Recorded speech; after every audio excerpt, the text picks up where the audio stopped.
A Baltimore City school failing hundreds of students. Where is the help for him? I hate that this is happening to my child.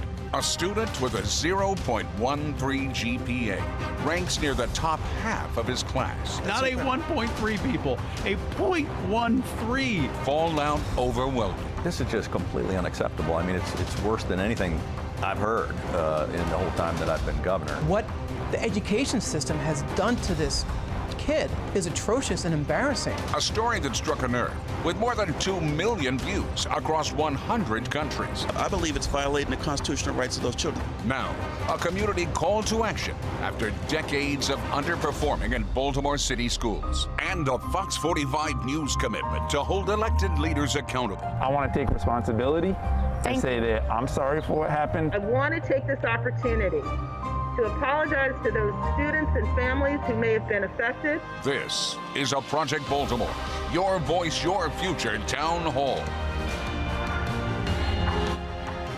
Thanks for joining us. I'm Mackenzie Frost. Tonight we'll be having a serious discussion about the failures in Baltimore City schools, including Augusta Fells Savage, a West Baltimore high school where Project Baltimore learned a student with a 0.13 GPA was ranked near the top half of his class.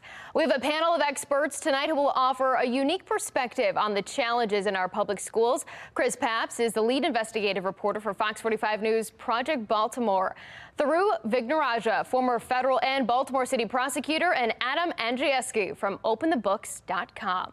We invited Baltimore City School Board Chair Linda Chinya and school CEO Dr. Sonia Santelises to be a part of this discussion, but they declined.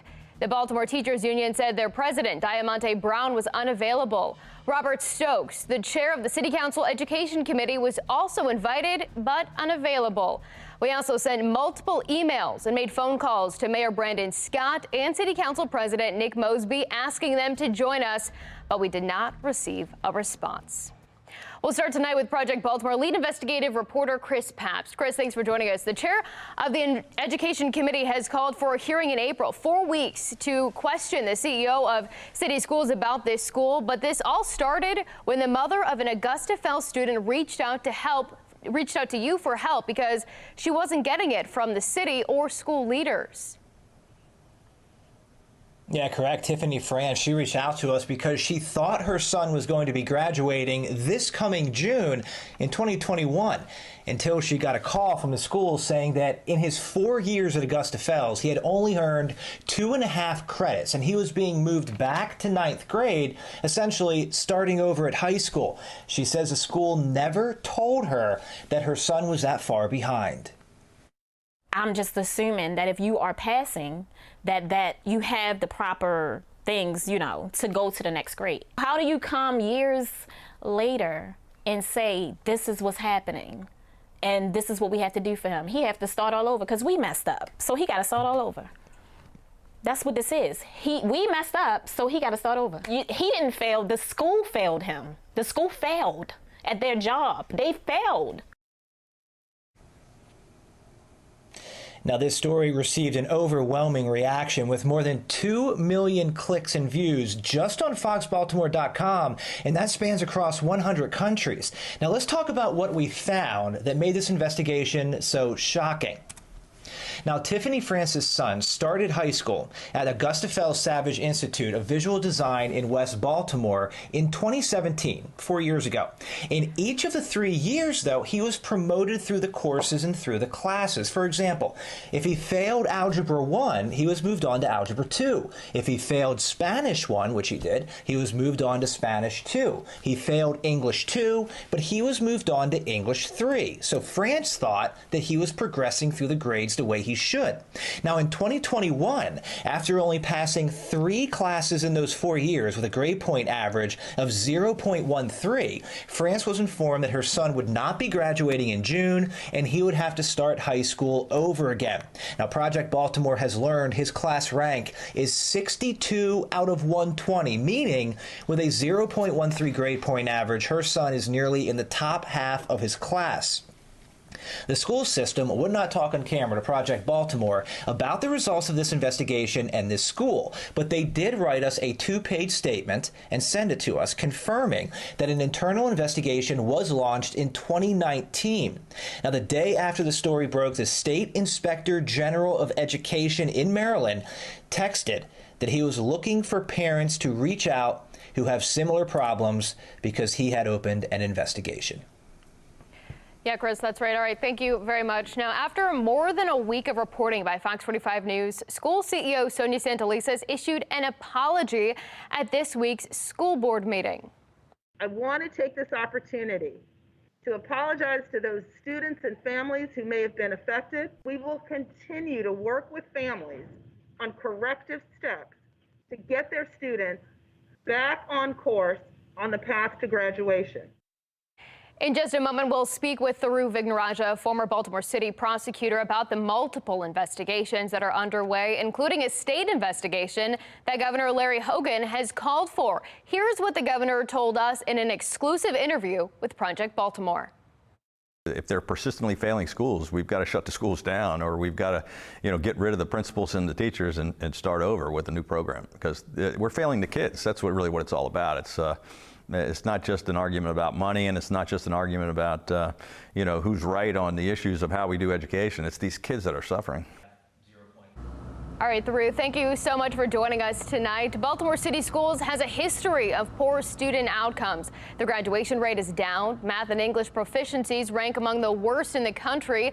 Now the State Inspector General of Education is investigating who is responsible for these failures, in your opinion, and what could the consequences be?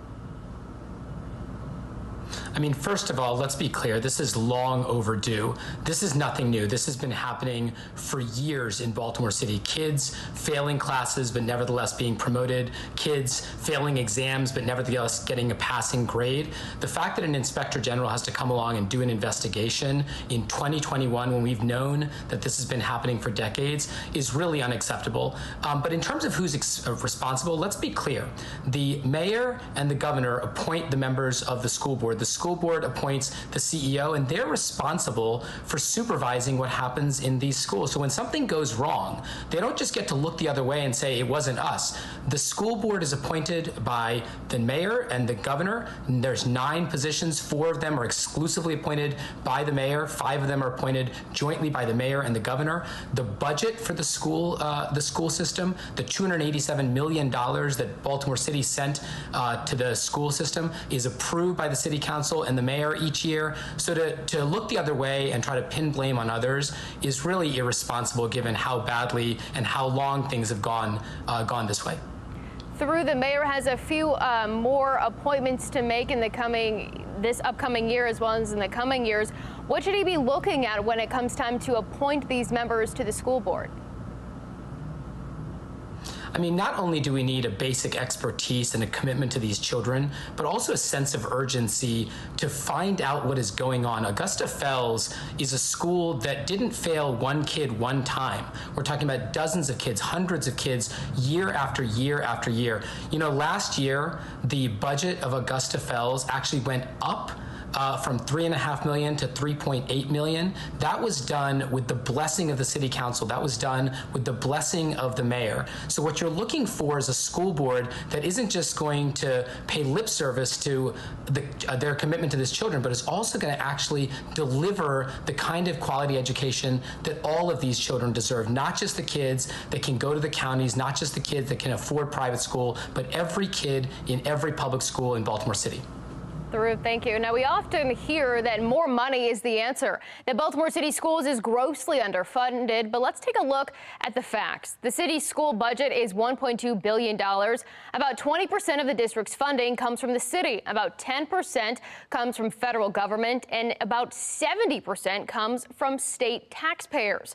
The Baltimore City is the 5th most funded district among America's largest school districts. That's according to the U.S. Census, yet it ranks the 3rd worst in the country on math and English proficiencies among cities tested, according to the U.S. Department of Education. Now, Adam ANDRZEJEWSKI from OpenTheBooks.com joins us. Adam, thanks for being here. Is this a funding problem, do you think?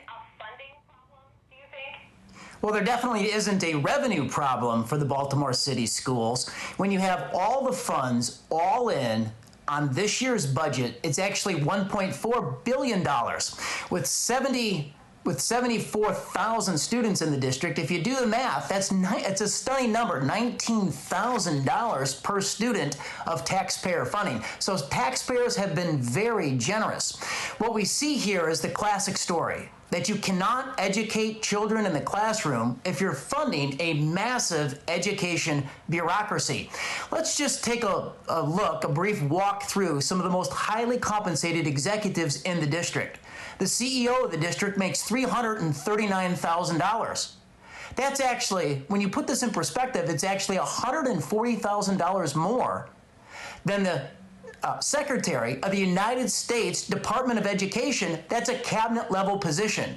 The number 2 most highly compensated Baltimore City School executive is the Chief of Staff. And he made last year $20,000 more than the Education Secretary, a cabinet level position. He made $218,000 a year for the year. The third most highly compensated is actually the second most was the Chief of Schools. The third most is the Chief of Staff. So the Chief of Staff to the CEO made $198,000. So the CEO and her Chief of Staff combined, they made $540,000 last year. When you add 30% for benefits, the first roughly $700,000 of funding goes out the door to 2 positions, the CEO of the schools and her Chief of Staff. The fourth most highly compensated executive at the school district is actually the Public Relations Officer, the Chief of Communications. I think we need dollars in the classroom educating children. And if you do that, the PR takes care of itself. Do you think it would be reality to come in and say that those positions should see a salary decrease? Dollars need to start following the kids in the classroom rather than the education bureaucracy. I think they should lead the way. Leaders lead. They should take a pay cut and deliver those dollars into the classroom. We took a look at the average teacher. So there's about 4,500 teachers in the district that worked 12 months during 2020. Those teachers, on average, made $75,000. Now, the schools were remote. They weren't in the classroom for 2020 for the vast majority of the year. When you add the cost of benefits, the average teacher in the district is clearing off pay, perks, and benefits of $100,000. So people are actually making a lot of money.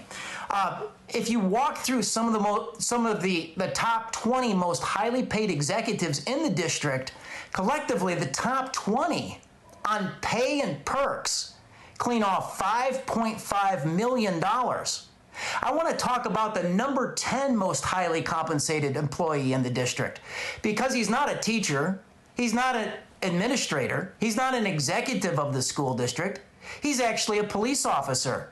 His base salary is $81,000 a year, but last year, while the schools were closed, he made $101,000 worth of overtime. He made over $180,000 last year.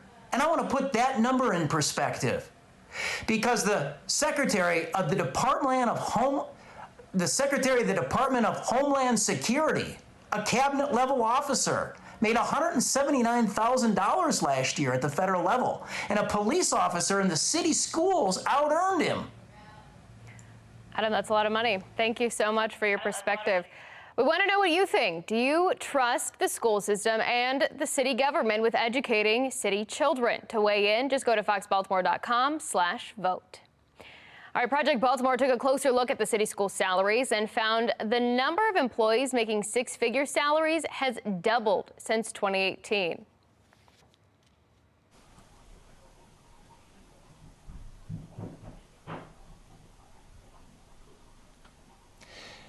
Yeah, they have doubled since 2018. 3 years ago, we took a look at this situation, and we had seen that after we got the database of the school system, that 767 employees of the school system made a six-figure salary. Now, you fast forward 3 years, that was 2018, about January, February. Now we're in the beginning of 2021. And what we looked at Project Baltimore and Fox 45 News is, how is the school system done in these 3 years? Well, in the 3 years, the graduation rate went from 72% down to 70%. We know that we have the situation at Augusta Fells. We know that the school system's enrollment is down 5,000 students, 83,000 to 77,000. And then we also know that the college acceptance rate is down 13 points, from 70 to 57%. Now, with all of that, remember 3 years ago, 767 employees are making six-figure salaries. Now, that is more than 1,300. So it's almost double the number of employees making six-figure salaries at the same time that the graduation rate is going down, the college enrollment rate is going down, and the overall enrollment of students in the school system is going down. Chris, I want to ask you, too, you've been investigating this story for weeks now. Looking at this, where do you think the story goes from here? What's next? Well, the school system has said that they are investigating and have investigated since September of 2019. So we are waiting for the results of that investigation. We are trying to locate the Principal Hicks of the school system, who was the principal of Augusta Fells and has been put on administrative leave. And by the way, we had just reported that in the 17 months that she was on administrative leave before retiring in January of this year, she made about $190,000 while on paid administrative leave as her school was being investigated by North Avenue. The assistant principal of that school made about $175,000 on administrative leave. She is still employed in the school system, by the way. As we said, the principal retired in January. So between those two, as Augusta Fells is being investigated, $365,000 was paid to the administrators of that school as they have been on administrative leave. Now, we have asked a question, what has taken so long? What has taken 19 months for this investigation? Well, two things. First is that it's a large investigation, we're being told. And secondly, COVID did slow it down when COVID hit in March.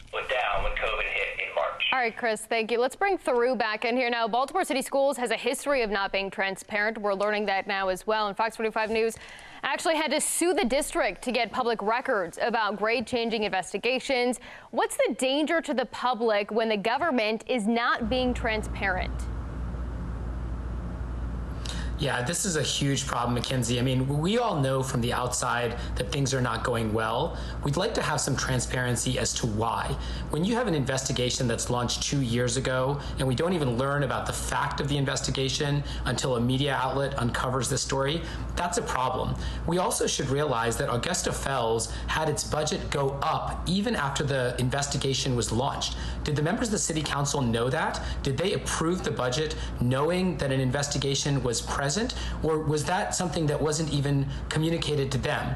It's a huge problem when the public doesn't know, when the City Council doesn't know, when the mayor doesn't know, and the mayor and the City Council who approve this budget every year aren't even asking these questions. That's got to be so frustrating to all of us taxpayers. It's got to be frustrating to the parents. They're trying so hard. Miss Francis is juggling 3 jobs and taking care of 3 kids. To expect her to jump into this when her kid is seemingly going from 9th grade to 10th grade, 10th grade to 11th grade, it's just a real tragedy. And the last piece that has been so sickening to me is the virtual absolute silence from our leaders. The fact that not a single one of them could take an hour out of their evening to join this conversation tonight is beyond disappointing.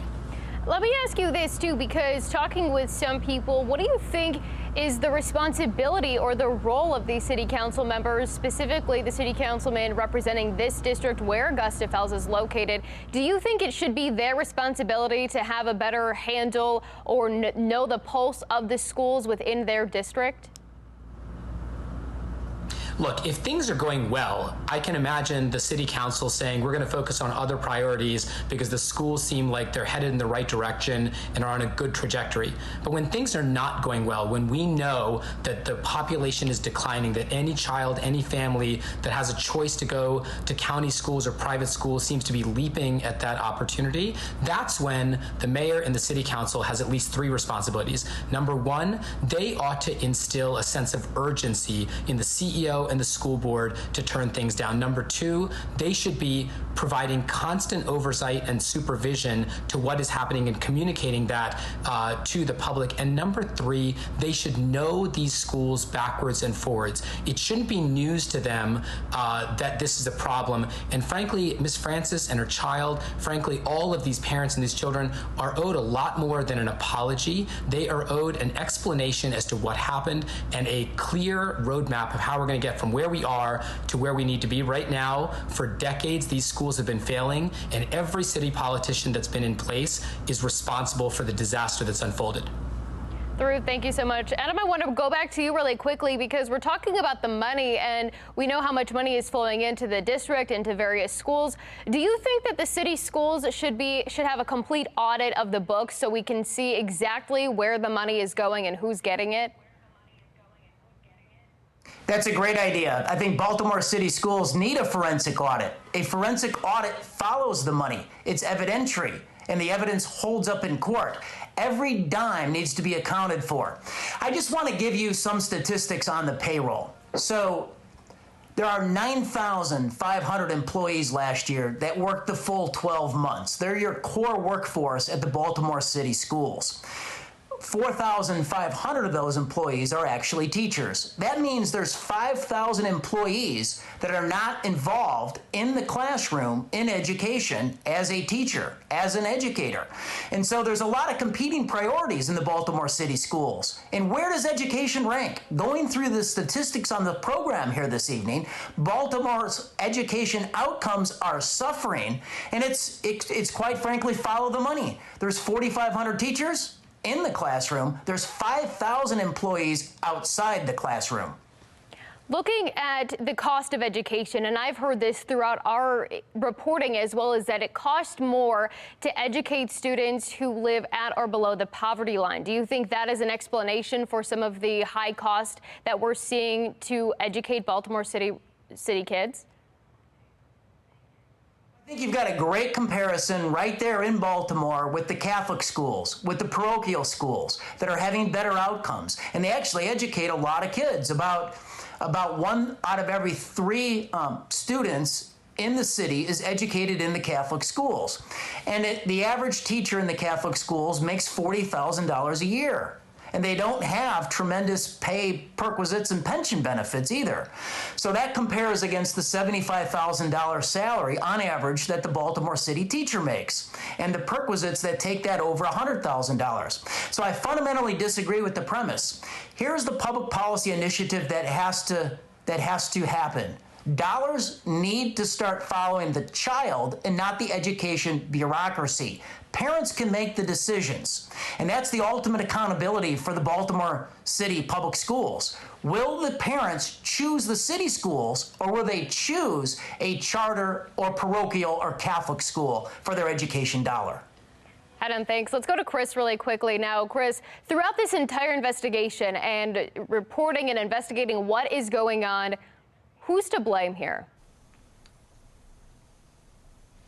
Well, I think that there are 3 levels of blame that could be associated with all of this. There's the student. You have the kid who's 16 who isn't doing his work. He's failing the classes. I think we reported he missed about 300 days of school in the 4 years that he's been at Augusta Fells. He was either late or absent 300 days. So that's one aspect of it. But think back when you were 15 or 16 years old. I know when I was in school, I was going to do what my teachers and the administrators let me get away with.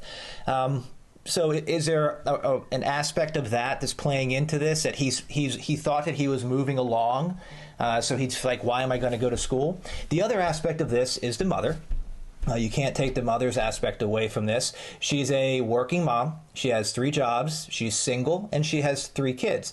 It's not excusing that she didn't know that this happened, but what she is saying is, when I saw that my kid, was in Spanish 2, when I saw he was in Algebra 2, when I saw that he was in English 3, which are junior and senior level courses, I had just assumed that he was doing well. So then the third layer of this is obviously the school. And this is the school that gets tax dollars, a lot of tax dollars, about 1.2, 1.3 billion tax dollars every year.